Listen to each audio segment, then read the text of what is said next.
Okay, so I just finished Last of Us 2. Now, first of all, I played the first one only a couple months ago, so the story of the first one is more fresh in my mind. And the second one, I gotta say, before I start going into all of it, I'm just gonna give my base opinion, which is it's not that great. I don't think that it's amazing. I think that the base storyline or the the base storyline slash the base like movement of the game, like what happens and stuff, is okay. I think that's good. I think everything that goes on is nice. I just think that where everything is placed and the pacing of it is absolute poo poo garbage. And I think that the game visually is beautiful because I mean, the transitions from the cinematics to gameplay is seamless. You don't even recognize it sometimes. You're like, oh, I'm playing now, or oh, this is a cutscene. But my main problem with the game is the placement of all of the pieces. Now, you so if you haven't played the game, you start off. It's Joel and Tommy from the first game, and they're just talking out about what happened in the first game. It's kind of just like a recap for you, but hidden in the game, which isn't that great. Whatever. I don't. If you've played the first one, I don't think you need that, and I don't know why you would just hop into the second one without playing the first one because you do not get the story at all from that, and I think it's a pointless scene. That I mean, like it's fine if they threw it in, but it's like that's how it starts, and it intros you to the beautiful like sunrise or sunset, whatever time it is, and this like wheat field that's really just golden beauty, but it's like whatever. I don't care. I know this. It's just kind of an intro tutorial thing, and I think like visually you don't need that to sell me on the game because there's so much other visual stuff. So whatever. You get this intro stuff, and then spoilers. Joel's dead. It's like an hour and a half and 2 hours or something, and Joel just dies. And you only play for you don't play as Joel really, other than in the intro part, and that's just the beginning. You don't really get to like let's say it came out in like 2014, I think, the first one. Let's say you didn't play that like since 2014, and then you just hopped into the second one and you're really excited. You'd kind of be like, what? Like you've been waiting this whole time and you love Joel. I mean, even though he's not the greatest character, well, like he's an amazing character, but he's not the greatest person. He kills a bunch of people that just have differing like, viewpoints than him or something. The Fireflies, the people in Boston, the people in Pittsburgh or Philadelphia, don't remember which one. Uh, all over the Colorado, and he just kills them, and he's like not the best guy, but he's such an amazing character, and everyone, well, mostly everyone loves him, and then he's just gone, and you don't really get that. Now throughout the game there's like 3 or 4 flashbacks with Ellie and Joel, and those are nice. You get to see how they got to this point, but it's already too late. I know Joel dies, I know Ellie's fine. There's no suspense in them. They're nice like build up stories, but I feel like if they took those flashbacks and put them at the front of the game and just stacked them there, uh, I feel like that would be more impactful. Then you stack them right in the beginning, and it grows this connection again. Like if you haven't played the game, because I just played the game a couple of weeks ago, the first one, and the second one, I still don't feel as connected to Joel when he dies. It's just kind of like well, there he goes, and I mean it's sad because he's such an amazing character, and then he's just gone, and so if they stacked these flashbacks right at the beginning, you start off, you regrow that connection with Joel and Ellie, and you see them grow as characters, and you see Ellie how like her teenage years and kind of disrespects Joel or grows up, and then finally when I'm leaving that in when when Joel dies and Ellie's there, you're like, oh God, you know, because he's more of a father then. Like he was still a father in the first game, but if you see, I think it's like 5 years or 4 years, if you see them grow through those flashbacks in the beginning, your view on their relationship is so much different than it would be. You're more connected to them, and when Joel dies and you see Ellie, because Ellie now, I guess, like, is trying to forgive him for what he did back in Salt Lake City, which is choose Ellie's life over a cure. And knowing that at the end is like, oh man, but if you know that at the beginning, and then you see Ellie trying to forgive him, and then he just dies and they lose this relationship, and then you're like, holy shit, he's gone. They can't, you know, and you're sad, you're crying, and but how it is, you're just kind of like, oh, wait, is Joel's dead? What? And then there's like the scene with Ellie, and like, which is a little emotional, but it's not the same as it would be.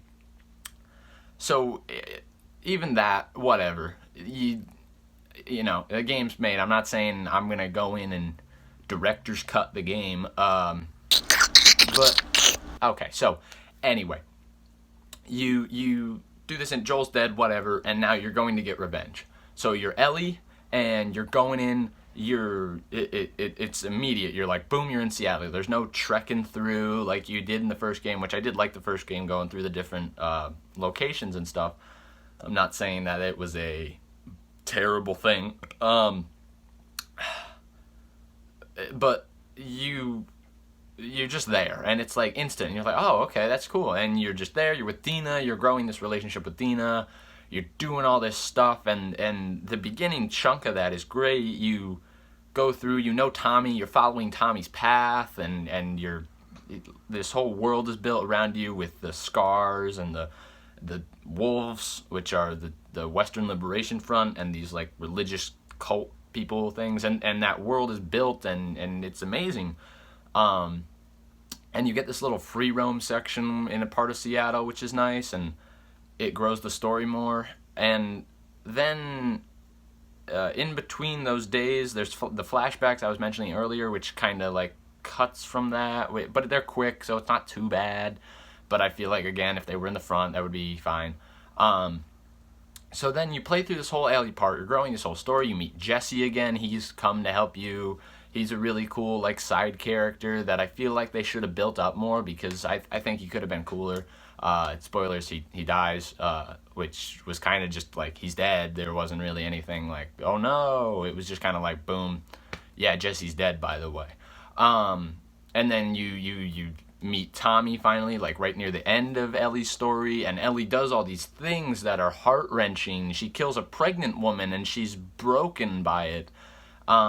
And you see how, even though she's getting revenge, it doesn't feel like it's revenge. It feels bad. It feels, I don't know, garbage.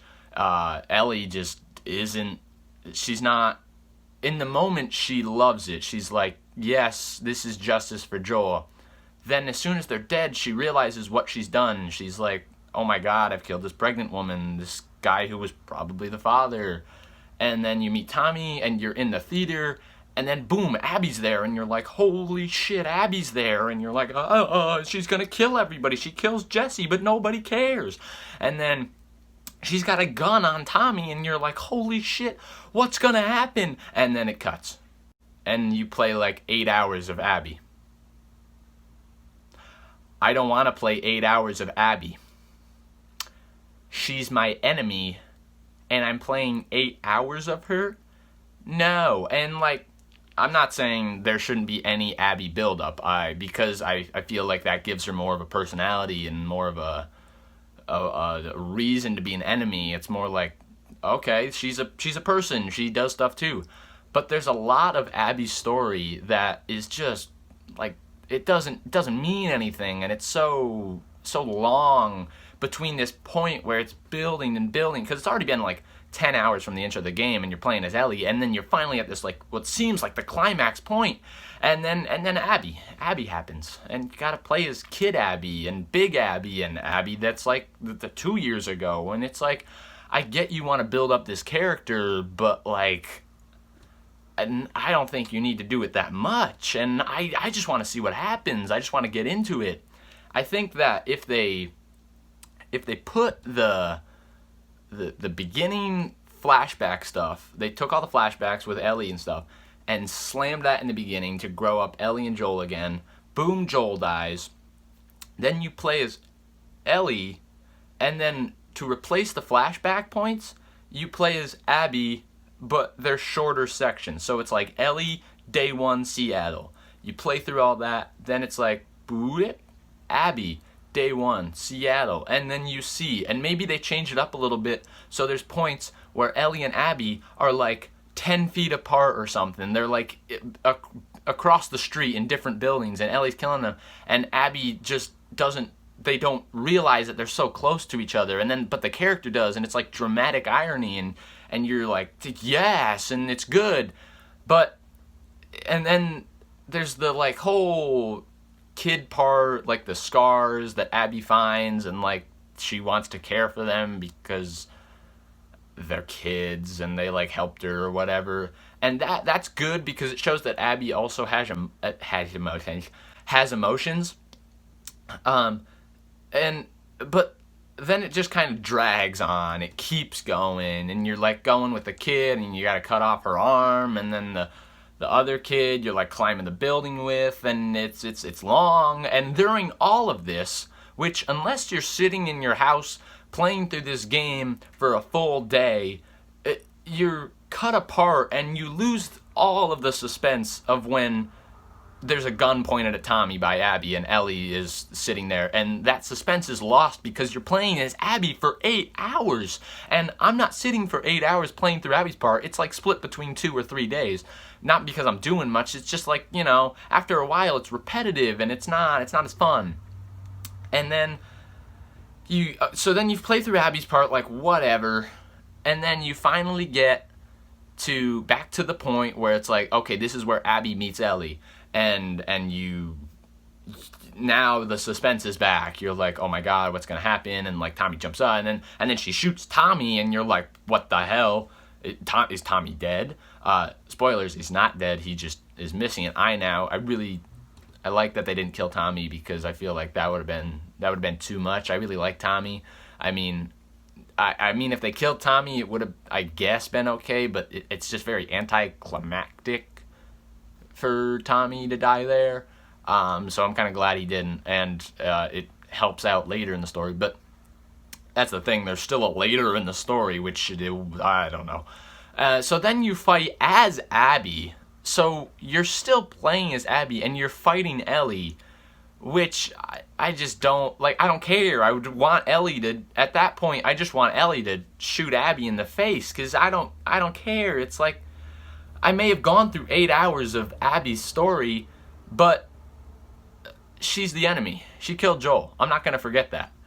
And then you reach a point, and Abby just leaves, and Ellie doesn't get revenge. Nothing happens with Abby. She takes the one kid with her. Also, like, I forgot to mention that, like, the wolves versus the scars is happening, and like the town is like, but whatever, that part's cool because it's like a war going on, but like at that point I don't care because I've been playing Abby for 8 hours.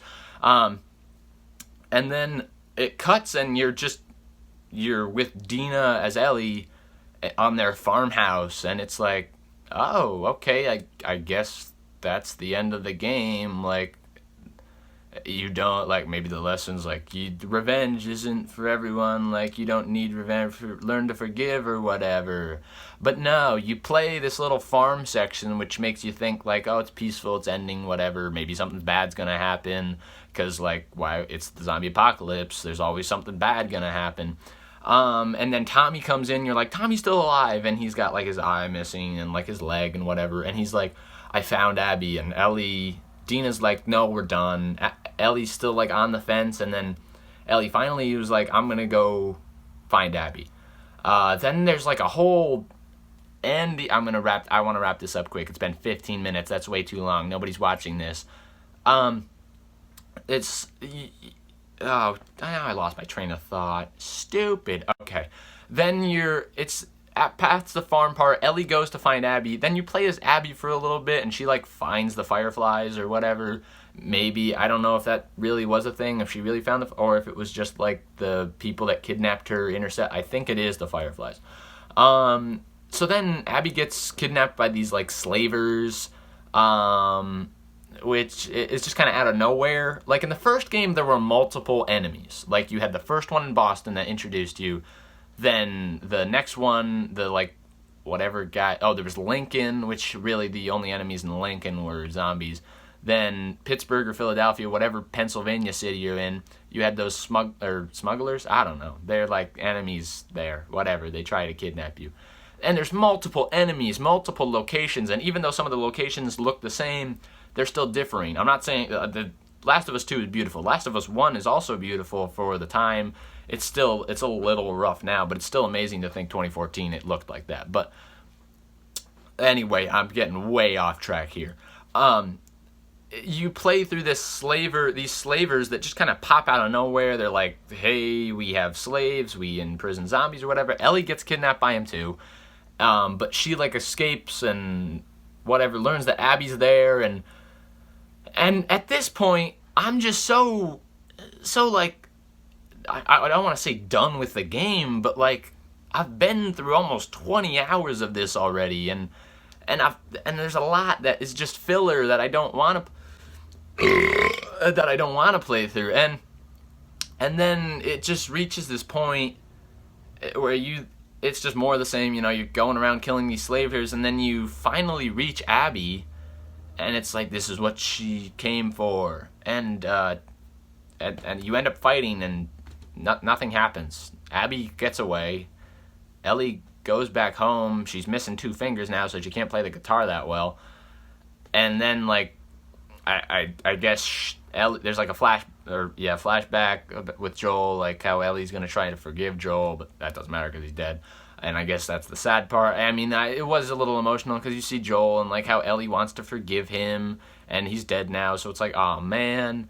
But like, this is the end of the game. I've played through 20 hours. I kind of forgotten about Joel. I haven't forgotten about Joel, but you know what I'm saying? Like, I don't have the same connection really now. And then it just kind of ends. I guess Ellie's going after Dina or something. It pans to the window, which is a nice shot. It's like the guitar set down, and it's like Ellie walking out, but like it just kind of is like, it's over. Like, now it's over. Like, there's a lot of points in the game where you're like, oh, this is it. This is the end. Maybe not too many. There's like 3 points in the game where you're like, oh, this is the end. And this point doesn't feel like this is the end. This feels like there's something going on. Like, now we're gonna have to play to go find Dina and like try and free. But it just ends, and then you're like, okay. I mean, it's a peaceful ending. Overall, I think everything in the game is there. I think they have all the parts down. It's a good, solid stuff. I think they need to they can't, I mean, the game's out. I think they should have rearranged what they did, maybe cut some of the Abby stuff and maybe a little bit of the Ellie stuff. There was some long parts, and cut it down a little bit, rearranged it, and you'd have like, I'd say that would be perfect. If you rearranged everything and cut a little bit, I think it would be one of the best game sequels ever, but maybe not ever. I'm getting a little ahead of myself.